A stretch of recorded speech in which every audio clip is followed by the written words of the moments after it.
নমস্কার, আমি জ্যোতিষ সম্রাট বিনয় শাস্ত্রী। আমার আজকের ভিডিওর আলোচ্য বিষয় বৃশ্চিক রাশি এবং লগ্নের জাতক জাতিকাদের আগামী জানুয়ারি 2026 প্রেম এবং বিবাহিত জীবন কেমন যাবে। দেখুন, প্রেম এবং বিবাহিত জীবন এই আলোচনার জন্য প্রথমেই যেটা দরকার সেটা হচ্ছে দুটি গ্রহ, একটা হচ্ছে শুক্র আর অন্যটা হচ্ছে মঙ্গল। এর সঙ্গে বিবাহিত জীবনকে যে কন্টিনিউ করে, যাদের অনেক দিন বিয়ে হয়ে গেছে, এখন বাচ্চা কাচ্চা নিয়ে সুখে সংসার করছেন, সেই যে বিবাহিত জীবন সেটাকে কিন্তু কন্টিনিউ করে বৃহস্পতি। তাহলে প্রথম বিবাহ বা বিবাহের পরে কিছুদিন এইটা শুক্র এবং মঙ্গলের আন্ডারে। আর প্রেম তো পুরোপুরি শুক্র এবং মঙ্গল। তাহলে আমাদের শুক্র মঙ্গল পঞ্চম ভাব, লগ্ন ভাব, সপ্তম ভাব এবং একাদশ ভাব, সঙ্গে দ্বিতীয় ভাব, এই যে ভাবগুলো, এই ভাবগুলোর উপরই নির্ভর করবে। দ্বিতীয় ভাবকে নেব, আবার বৃশ্চিক রাশি এবং লগ্নের দ্বিতীয় ভাবে এখন বসে আছে 4টে গ্রহ, শুক্র, মঙ্গল, রবি এবং বুধ। তাহলে আমার দরকার প্রেম বা বিবাহ বা বিবাহিত জীবন বা প্রেমের সাফল্য বা প্রেমে বাধা ইত্যাদি বিচার করতে গেলে দরকার শুক্র মঙ্গলকে।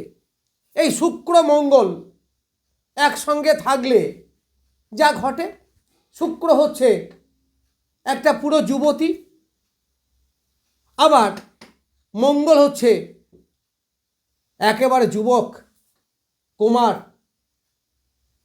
এই শুক্র মঙ্গল এক জায়গায় থাকা মানে একটা প্রেমের সম্বন্ধ তৈরি হলো, তারপরে প্রেমের আকর্ষণ বাড়লো। এই যে প্রাপ্তবয়স্ক দুজন একজন জায়গায় থাকলে যা ঘটে সেটাই ঘটবে। এই শুক্র মঙ্গল আছে আপনার দ্বিতীয়। এইবার আপনি ভাববেন যে আচ্ছা, প্রেম তো হলো, তা কি বাধা আসবে নাকি? দেখুন, রবি আছে এখানে বসে, আবার বুধ আছে এখানে বসে। বুধের প্রভাব খুব না থাকলেও রবির থাকবে, কারণ রবি এই সমস্ত, রবি হচ্ছে রাজা, রবি হচ্ছে লিডার, রবি হচ্ছে চেয়ারম্যান, রবি হচ্ছে উচ্চপদস্থ। সে তো এই সমস্ত চাইবে না, সে চাইবে রাজকীয়ভাবে থাকতে, রাজ্য শাসন করতে, বা চেয়ারম্যান হলে সেই চেয়ারের দায়িত্ব পালন করতে। তারপরে তার মধ্যে থাকবে রাজকীয় ভাব। ফলে প্রেম প্রীতির ব্যাপারে তার আগ্রহ খুব কম, ফলে সে কিছুটা বাধা দেবে। এই জন্যই তো শুক্র রবির যোগকে দারিদ্র যোগ বলা হয়। তার মানে এই বাধার সৃষ্টি হয়। যাই হোক, সেই প্রসঙ্গে আমরা যাব না।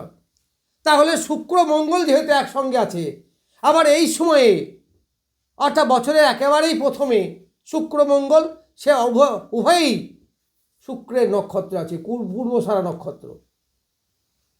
তাহলে প্রেমের আকর্ষণ বাড়বে। এই প্রেম বিবাহ পর্যন্ত যাবে। কেন যাবে? বিবাহ পর্যন্ত যাবে কেন?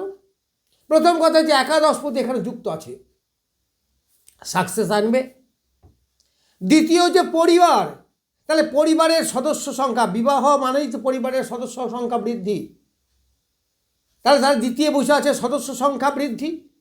আবার বিবাহ হচ্ছে সপ্তম স্থান, তাহলে সপ্তমপতি শুক্র এখানে বসে আছে। তাহলে এত সুন্দর যে যোগ, অবশ্যই সেটা বিবাহে টার্ন নেবে প্রেম প্রীতির মধ্যে। সুতরাং এই 15 তারিখ পর্যন্ত এই যেগুলো বললাম এইগুলো। এইবার 15 তারিখের পরে এরা সবাই যাবে মকর রাশিতে। এই 15 তারিখের আগে বৃশ্চিক রাশি বা লগ্নের পঞ্চমপতি, যেখান থেকে প্রেম বিচার করা হয়, সেই পঞ্চমপতি বৃহস্পতির দৃষ্টি পড়ছে এই মঙ্গল শুক্রের উপর। ফলে প্রেমের মধ্যে একটা শান্তি বিরাজ করবে, অশান্তি দূরে যাবে। যে বিশৃঙ্খলা বা বাধা বিপত্তি আসবে সেগুলো সহজেই কেটে যাবে। ফলে বিবাহের একটা যোগ পাওয়া যাবে। এইবার যখন তৃতীয় যাবে তখন বিবাহের যোগাযোগ হয়ে যাবে। অর্থাৎ মোটামুটি মোর অর লেস 15 তারিখে, আমি এটা বলে দিই, মঙ্গল 15 তারিখে যাচ্ছে মকর রাশিতে, সে তুঙ্গ ভয়, অর্থাৎ আরও বলবান হবে। আবার শুক্র 12 তারিখেই চলে যাচ্ছে, তাহলে ওখানে গিয়েও শুক্র মঙ্গলের যোগ হচ্ছে। আর তার আগে তো পঞ্চমপতি বৃহস্পতি যোগ আগেই আছে দ্বিতীয় ক্ষেত্রে। তাহলে প্রেমের একটা সাফল্য, প্রেমের যোগাযোগ, এইগুলো সেই সময় হবে।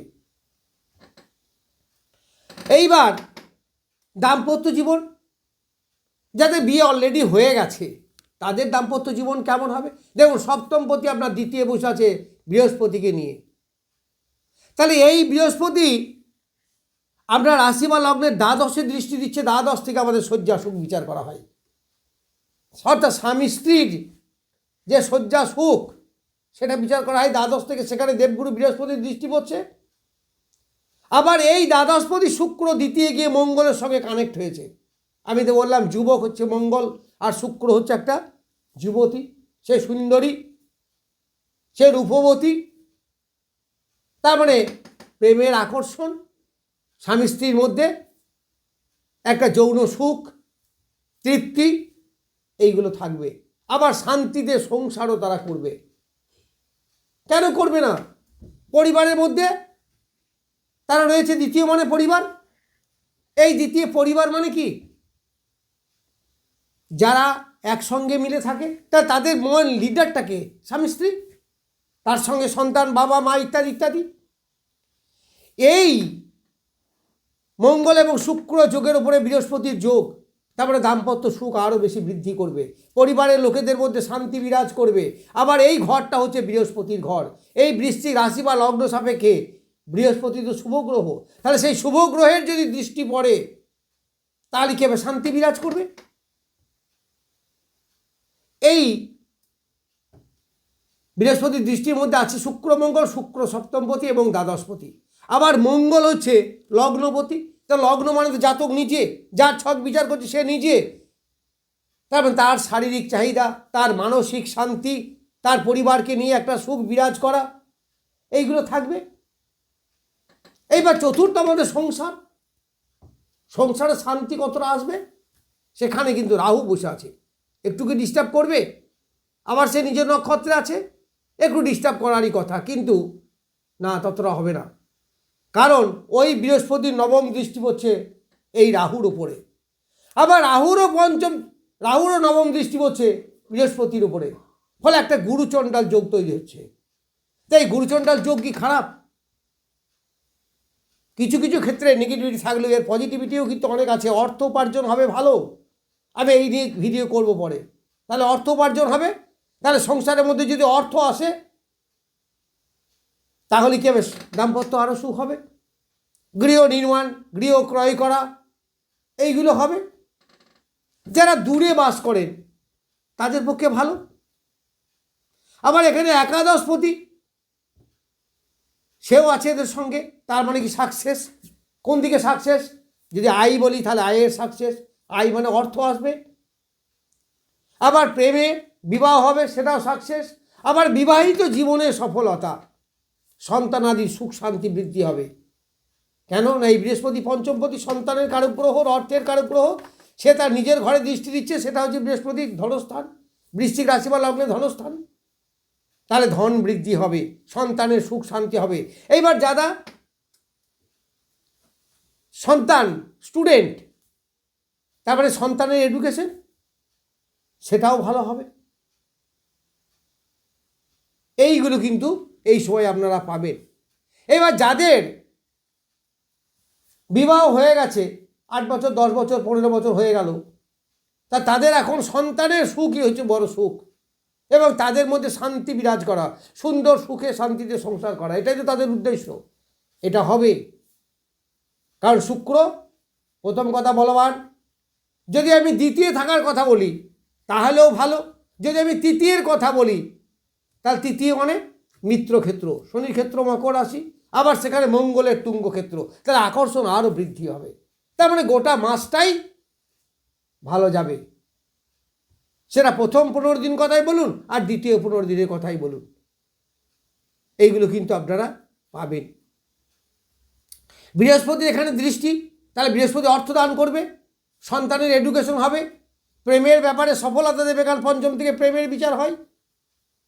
তার মানে এক কথাই বলা যায় যে জানুয়ারি 2026 বৃশ্চিক রাশি বা লগ্নের জাতক জাতিকাদের প্রেমে যেমন সাফল্য, দাম্পত্য জীবনেও সেই রকমই সাফল্য এবং দাম্পত্য সুখ, সন্তানকে নিয়ে সুখ, এইগুলো আপনারা পাবেন গোটা মাসটাই। যাই হোক, বৃশ্চিক রাশি বা লগ্নের জাতক জাতিকাদের প্রেম, প্রীতি, ভালোবাসা, দাম্পত্য সুখ কেমন হবে সেই সম্বন্ধে কিছু বললাম। নমস্কার, আজ এই পর্যন্তই।